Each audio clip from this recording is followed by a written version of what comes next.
Hello guys, panas akhirnya ahli parlimen Baling yang membuat posting di Facebooknya yang berunsur ataupun berbau fitnah akhirnya memohon maaf kerana posting yang menfitnah terhadap Datuk Seri Saifuddin Nasution, Menteri KDN, sahabat-sahabat semua.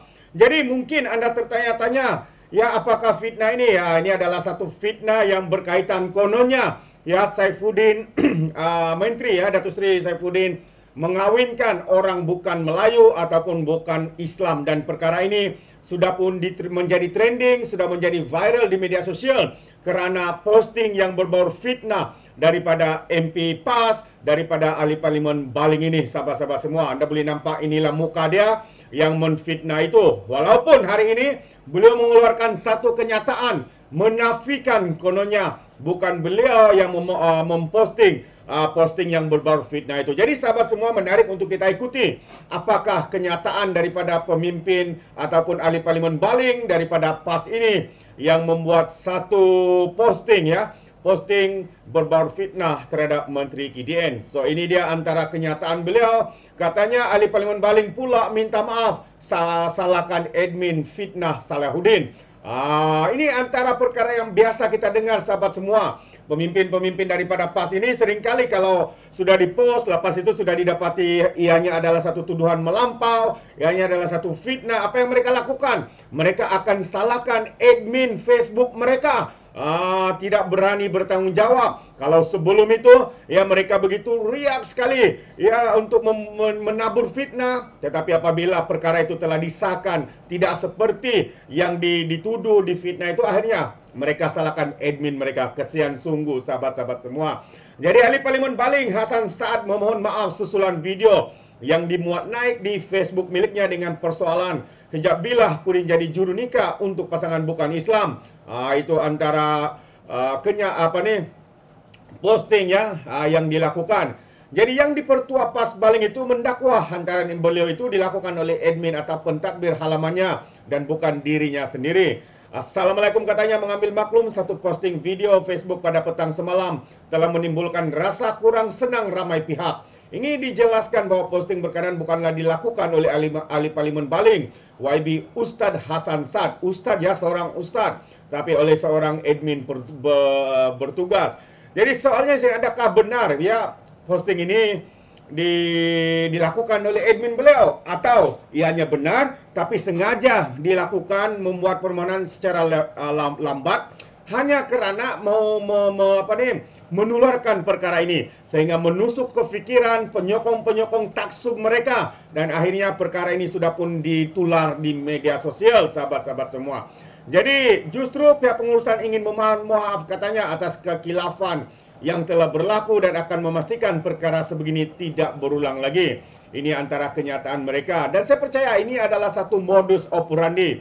Satu modus operandi apabila sudah memohon maaf, walaupun sudah memohon maaf sebenarnya, tapi perkara ini sudah pun menjadi trending di media sosial, dan mungkin ada yang percaya bagi mereka yang pikirannya cetek, bagi mereka yang pikirannya pendek, tidak punya akal, mereka akan menerima bulat-bulat fitnah ini, sahabat-sahabat semua. So ini antara kenyataan posting yang dibuat oleh tuan punya badan ini, yang dikatakan yang sudah pun trending sebenarnya dengan fitnah-fitnah ini. Hassan berkata bagi mengambil sikap bertanggung jawab, admin yang menaikkan hantaran terlebih sudah pun diambil tindakan, iaitu tidak boleh membuat sebarang hantaran bermula 7 petang semalam bagi mengambil sikap bertanggung jawab, katanya.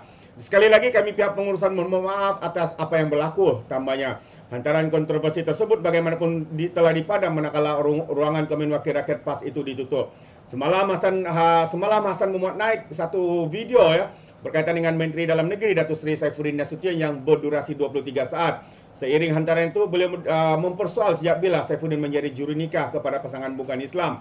Bagaimanapun Jabatan Pendaftaran Negara pada semalam menegaskan sesi pendaftaran perkahwinan yang dijalankan di JPN adalah berlandaskan undang-undang di bawah sibil, di bawah Akta 164.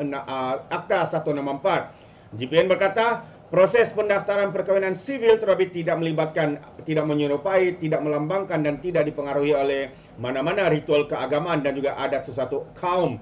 Pada masa yang sama bekas Menteri Agama, pada masa yang sama Menteri Agama juga ya telah pun mengeluarkan satu kenyataan bahawa katanya lafaz ikrar perkawinan Saifuddin ya, lafaz ikrar Saifuddin tidak melibatkan keagamaan. Itu antara kenyataan terkini daripada Dr. Zulkifli, mantan Menteri Agama, sahabat-sahabat semua. Jadi nyatalah ini satu lagi membuktikan kenapa rakyat harus menolak pemimpin-pemimpin daripada PAS. Khususnya rakyat Sabah, rakyat Borneo memang sudah tahu bahwa pemimpin-pemimpin mereka dalam parti PAS ini kaki-kaki fitnah. Ini antara sebab utama kami rakyat Sabah menolak parti PAS untuk bertapak di negeri Sabah, di Borneo. Jadi mari kita ikuti kenyataannya daripada mantan Menteri Agama ini. Katanya proses pendaftaran perkawinan sivil oleh Menteri Dalam Negeri Datuk Seri Saifuddin Ismail yang tular media sosial semalam tidak melibatkan sebarang upacara keagamaan. Jelas bekas Menteri Agama itu Datuk Seri Dr. Zulkifli Muhammad Al-Bakri, upacara perkawinan agama Hindu memberikan 3 prasyarat utama dan adapun video yang tular itu adalah prosedur biasa di Jabatan Pendaftaran Negara. Upacara perkawinan Hindu ada 3 prasyarat utama itu Kayandana, Panigrahana dan Saptapadi. Upacara perkawinan dikira sempurna dengan adanya ritual yaitu mengelilingi api. Adapun video yang tular adalah proses biasa katanya bagi perkawinan bukan muslim dan tidak melibatkan apa-apa upacara keagamaan. Jelas dalam satu ucapan di X, di Twitter. Twitter sebelum ni, sekarang ni X. Beliau berkata demikian menjawab soalan pengguna yang berpandangan tentang seorang Islam yang menyertai upacara perkawinan bukan Islam dan menjadi juru nikah kepada perkawinan tersebut. Itu antara perkara jawapan yang diberikan oleh Dr. Zulkifli ya. Dan semalam Saifuddin menghadiri majlis sambutan Jubli Intan GPN di Ibu Pejabat GPN Putrajaya, di mana antara pengisian program ketika itu adalah mendaftarkan perkawinan sivil dua pasangan yang telah dipilih. Jadi sebenarnya ini bukan menikahkan, ini adalah pendaftaran perkawinan. Setiap mereka ya, yang bukan Melayu, bukan Islam harus mendaftarkan perkawinan. Seperti saya sendiri pernah ya melakukan perkara ini apabila mendaftarkan perkawinan di GPN, dan ketika itu pegawai ataupun timbalan ataupun pengarah membacakan skrip yang sama sahabat semua, seperti yang dilakukan oleh Datuk Seri Saifuddin, seperti yang dilakukan oleh Hamzah Zainuddin ketika menjadi Menteri KDN yang pada ketika itu bersama dengan PAS. Walaupun tidak pun menyuarakan perkara ini. MP pemimpin mereka mengunci mulut, tidak pun menjadikan perkara ini dijadikan isu polemik politik dan sebagainya. Tapi jelas hari ini sahabat semua bahwa apa yang mereka lakukan ini adalah politik semata-mata, politik sempit, politik perkauman, sehingga isu perkawinan sebegini rupa pun dimainkan. Begitu malangnya negara kita sahabat semua pada pandangan saya.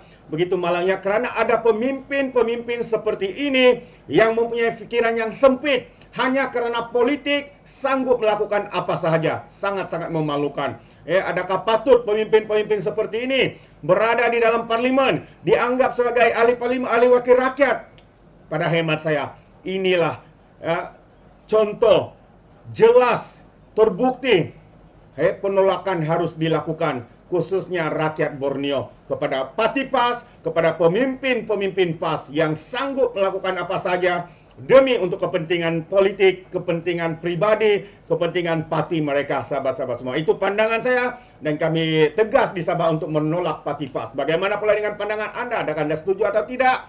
Anda boleh berikan komen Anda dalam ruangan komen.